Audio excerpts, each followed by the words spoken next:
Buenos días, soy Víctor Navarro, soy médico psiquiatra del Hospital Clínico de Barcelona. En este vídeo voy a explicar qué es el trastorno obsesivo-compulsivo. La primera idea que quería destacar es que trastorno obsesivo-compulsivo y personalidad obsesiva no tienen nada que ver en psiquiatría. En otro vídeo, aparte de en otro vídeo explicaré qué es la personalidad obsesiva, o trastorno obsesivo de la personalidad, o trastorno de la personalidad tipo obsesivo. Bien, el trastorno obsesivo compulsivo, lo primero que creo que es importante saber es que es una enfermedad bastante frecuente, con una intensidad o con otra, pero más o menos el 1 o 2% de la población padece un trastorno obsesivo compulsivo. ¿Cuáles son los síntomas de esta enfermedad? Dos son los síntomas más característicos. Habitualmente, podríamos decir que prácticamente siempre, en mayor o menor medida, los pacientes tienen estos dos síntomas. Quizá uno de ellos mucho más intensificado que el otro, pero a lo largo de la enfermedad se suelen ver los dos síntomas. Lo primero de ello, el primer síntoma es lo que llamamos obsesión. Una obsesión es un pensamiento o una imagen que se repite de forma muy intensa en la cabeza del individuo. Este pensamiento o estas imágenes que se repiten tienen tres características muy importantes que son indispensables para que hablemos de obsesión. La primera de ellas, tanto sea pensamiento como sea imagen, el paciente debe de ser consciente de que no tiene lógica lo que le está viniendo a la cabeza. La segunda característica es que al tener muy claro que no tiene sentido lo que le está viniendo y ser muy intenso, al paciente le resulta muy desagradable y hace todo lo posible por quitárselo de la cabeza. Y la tercera característica de la obsesión es que tiene que ser de una intensidad lo suficientemente elevada como para que sea un problema para el funcionamiento de la persona. Como casi todos los síntomas en psiquiatría, no solo hay que tener en cuenta qué le está sucediendo al individuo, sino con qué intensidad y por tanto si le dificulta o no, si le limita o no a la hora de disfrutar, a la hora de concentrarse, a la hora de dormir, etc. ¿Qué tipo de pensamientos o imágenes son las más frecuentes? Pues claramente hay tres temas que se repiten muchísimo. Uno es el tema de infecciones. ¿Qué quiero decir con una idea obsesiva de infección? Pues quiere decir que la persona ha habido un día que, por ejemplo, tras haberse manchado mucho, le ha venido a la cabeza que esto le va a comportar una infección. Y a partir de ahí, ostras, en cuanto algo le toca, su cabeza le dice, te vas a infectar, te vas a infectar, te vas a infectar, te vas a infectar. El individuo sabe que es un pensamiento ilógico, el individuo lo vive como algo desagradable e intenta, como sea, quitarse eso de la cabeza. Y la tercera cosa, la tercera característica para ser una obsesión, es que es lo suficientemente intenso como para que después de que algo le haya tocado aquí, esa idea repetitiva de que te vas a infectar, le dificulta o le impide leer, divertirse, etc. Otra temática frecuente es la de verificación. Una persona sabe que ha cerrado bien la puerta de casa y no obstante en la cabeza le dice, ¿y si la has dejado abierta? ¿Y si la has dejado abierta? ¿Y si la has dejado abierta? ¿Y si la has dejado abierta? Nuevamente, el paciente sabe que la ha cerrado, sabe que le está molestando, pero no sabe cómo quitárselo, que lo está intentando. Y la tercera cosa es tan intenso que no puedo llegar al trabajo y rendir porque mi cabeza me está repitiendo, y se ha dejado la puerta abierta, y se ha dejado la puerta abierta, y se ha dejado la puerta abierta. El tercer tema frecuente de esto dentro de las obsesiones es la de tipo sexual. ¿Qué quiero decir con ello? Pues una persona que en principio siempre sexualmente hablando ha estado a gusto con el sexo contrario, es decir, sería heterosexual, le viene a la cabeza, ¿y si te gustan? Si eres chico, pues ¿y si te gustan los hombres? ¿Y si te gustan los hombres? ¿Y si te gustan los hombres? De forma repetitiva le viene un pensamiento o le vienen imágenes de él haciendo algo con hombres y nuevamente nos encontramos que él sabe que es ilógico porque aparentemente nunca se ha sentido atraído por el mismo sexo. Segundo, como le resulta la imagen desagradable o el pensamiento desagradable, intenta, como sea, quitárselo de la cabeza. Y tercera característica, nuevamente, le viene con la suficiente intensidad como para no poder rendir en su día a día. Por lo tanto, el primer síntoma es lo que llamamos obsesión. Segundo síntoma, lo que llamamos compulsión. En este caso, lo que hay es una realización sistemática, una repetición sistemática, compulsión, repetición sistemática, bien sea de una conducta, de un movimiento, o bien sea de algún juego mental. Ahora pondré ejemplos. Nuevamente, al igual que pasaba en la idea obsesiva, o en el pensamiento obsesivo, en la obsesión, en la compulsión se tiene que dar que el paciente, el individuo, sabe que es ilógica esa conducta que está haciendo. No obstante, sabe que es la única forma que tiene de que su cabeza pare, que su cabeza se relaje y que por tanto que él pueda seguir haciendo su vida normal. Es decir, sabe que no tiene sentido, pero también sabe, oye, que lo hago o no puedo seguir haciendo el plan que tenía previsto para ese día. Y tercera característica, nuevamente, que sea lo suficientemente intenso como para dificultar lo que es la vida familiar, social, académico, laboral de ese individuo. Vamos a poner algunos ejemplos de qué podría ser una compulsión. Por ejemplo, si una persona tiene ideas obsesivas de tipo infección, pues la compulsión a lo mejor es que después, cada vez que toca el pomo de una puerta o cada vez que toca una mesa donde se ha apoyado mucha gente, su cabeza le dice: lávate las manos, lávate las manos, lávate las manos. Mientras no se lave las manos, no va a poder parar de pensar: te vas a infectar, te vas a infectar, te vas a infectar. Es decir, la compulsión es un acto que tienes que hacer de una forma totalmente sistemática para frenar, en este caso, una idea obsesiva, un pensamiento obsesivo, una obsesión de infección. Hay que matizar aquí que el acto compulsivo casi siempre es muy ritualizado, es decir, no le vendrá lavarse las manos de cualquier manera.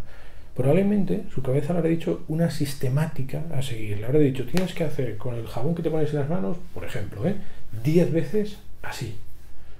¿Vale? Después, quitarte el jabón, luego volver a hacer chuf chuf con el jabón y otra vez 10 veces, luego puf puf otras 10 veces. Es decir, a lo mejor le he dicho que tienes que hacer un sistema que consiste, un ritual que consiste ponerte 3 veces jabón y 10 veces hacer así con cada jabón que te has puesto. Es decir, además de ser una conducta que quizá es innecesaria, además tiene que hacerse de una forma súper ritualizada, de tal manera que si eran 10 veces y se descuenta, ostras, tiene que empezar desde cero y hacer 10 veces las 3 tandas que su ritual le ha dicho. Esto sería una idea compulsiva, o un comportamiento, compulsivo, o una compulsión. Hay veces que la compulsión no es posterior a una idea obsesiva, no es para mejorar una idea obsesiva. Por ejemplo, hay veces que lo que hay es que el individuo te explica que cuando va por la calle, su cabeza le dice: tienes que encontrar 10 matrículas que acaben en 3. Ya está. No ha habido ningún pensamiento concreto, sino que ya sale de casa diciendo: tengo que hacer esto. Pues tiene que hacer esto. Él sabe, nuevamente, que es ilógico, pero sabe que o lo hace o no va a poder hacer nada durante el día porque su cabeza le va a estar diciendo: no has mirado las matrículas, no has mirado las matrículas. ¿Sí? O otro ejemplo sería que, por ejemplo, un individuo, cada vez que alguien le dice una palabra acabada en Z, él tiene que buscar un sinónimo de esa palabra. Y hasta que no encuentra un sinónimo, no puede dejar de pensar en: tengo que buscar un sinónimo, tengo que buscar un sinónimo, tengo que buscar un sinónimo. Nuevamente el paciente dice: esto es ilógico, no tiene sentido. Cuando alguien dice no sé qué acabado en Z, yo tengo que buscar un sinónimo, pero sabe que o lo hace o su cabeza no parará, y como su cabeza no parará, se dará la tercera característica, y es que no puedo rendir en nada de mi día a día. Hay otros síntomas posibles, pero los característicos de la enfermedad son estos dos. ¿Qué otros síntomas vale la pena tener en cuenta? Uno es lo que llamamos el pensamiento mágico. ¿Qué quiere decir? Quiere decir que hay muchas veces que el individuo dice: o hago esto o habrá una desgracia en mi familia. Es decir, a la cabeza le viene que vale la pena hacer no sé qué para evitar unas consecuencias posteriores. Nuevamente el paciente tiene claro que no tiene sentido, pero prefiere hacerlo porque se queda así mucho más tranquilo. A lo mejor es si uno va a entrar en algún sitio con una puerta así un poco de esas de muelle que se cierran solas, pues a lo mejor la cabeza dice, no, cuando entre por allí tengo que haber llegado al ascensor antes de que se cierre, porque si se cierra antes de que llegue al ascensor, mañana tendremos una desgracia. Cosas de este tipo. ¿Sí? Y luego hay muchas veces que actúan o tienen unos pasos concretos a seguir, no necesariamente repetidos, como podría ser una compulsión, pero a lo mejor, por ejemplo, cuando se acuestan, prefieren asegurarse que las dos agujas del despertador que tienen al lado estén formando un ángulo recto. Ostras, si no lo consiguen así, no se quedan tranquilos. Cosas de este tipo. Todo esto, cuando lo juntas, puede dar otro síntoma, y es nivel de ansiedad elevado. Y cuando uno tiene nivel de ansiedad elevado, puede dar otro síntoma, que es insomnio. Pero vamos, lo característico de la enfermedad es idea obsesiva, pensamientos, imágenes obsesivas, compulsiones, y a partir de ahí algunos otros síntomas, como he dicho, el pensamiento mágico, la sintomatología de tipo ansioso, con quizá insomnio. ¿Cuál es el tratamiento de esta enfermedad? El tratamiento psicológico y el tratamiento farmacológico son dos opciones a tener en cuenta. A menor gravedad, a menor intensidad de estos síntomas, más probable que el tratamiento psicológico sea muy útil. A mayor gravedad de los síntomas, a mayor intensidad de los síntomas, más probable que sea necesario poner tratamiento farmacológico, porque con el tratamiento psicológico quizá nos vamos a quedar un poquito más cortos. El tratamiento psicológico nunca va a intentar que desaparezcan por completo estos síntomas, sino que va a intentar que se reduzcan los síntomas y sobre todo que el paciente intente aprender alguna alternativa a sus ideas obsesivas o a sus compulsiones, alguna alternativa menos molesta, pero que igualmente le sirva para relajarse.